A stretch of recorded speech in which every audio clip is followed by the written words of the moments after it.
अरे भाई, ये क्या हो रहा है?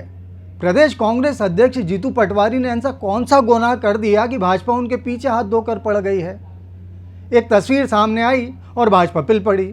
इसमें दिख रहा है कि जीतू पटवारी के भोपाल वाले घर में दीवार के ऊपरी हिस्से पर राहुल गांधी, मल्लिकार्जुन खड़गे की तस्वीरें लगी हुई हैं, जबकि इसी दीवार पर इन दो नेताओं के नीचे वाली जगह में महात्मा गांधी और डॉक्टर भीमराव अंबेडकर की तस्वीरों को जगह दी गई है। भाजपा इसे राष्ट्रपिता और संविधान निर्माता का अपमान बता रही है।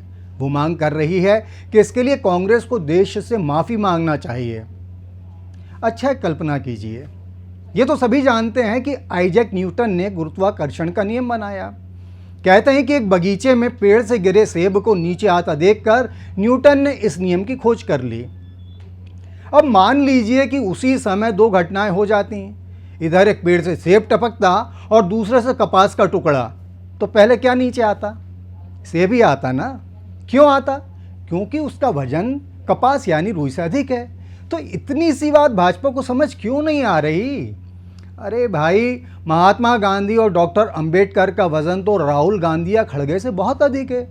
इस बात से तो जीतू सहित उनकी पार्टी का कोई भी व्यक्ति असहमति नहीं जता सकता है।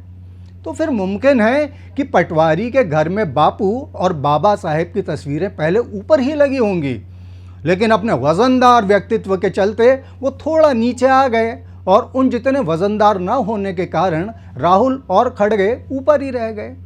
तो इसे लेकर भला इतनी हाय तौबा क्यों? एक बार पटवारी से पूछ तो लिया जाए कि क्या वाकई मामला वही है जो भाजपा कह रही है, या फिर बात वैसी है जैसी हमें नज़र आ रही है।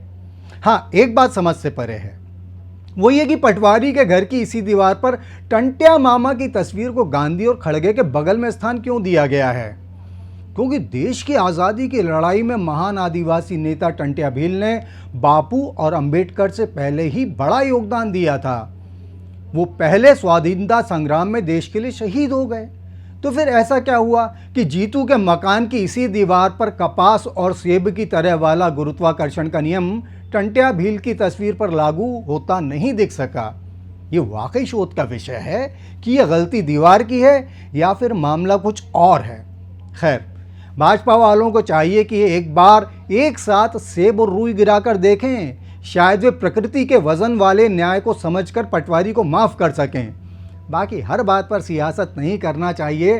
कुछ बातें सिद्धांत को समझकर की जाना चाहिए, जैसे कि ये भी सिद्धांत ही है कि जिसमें वजन होगा वही किसी हल्के से पहले नीचे की तरफ आएगा। अब समय आ गया है कि आपसे विदा ली जाए। नमस्कार।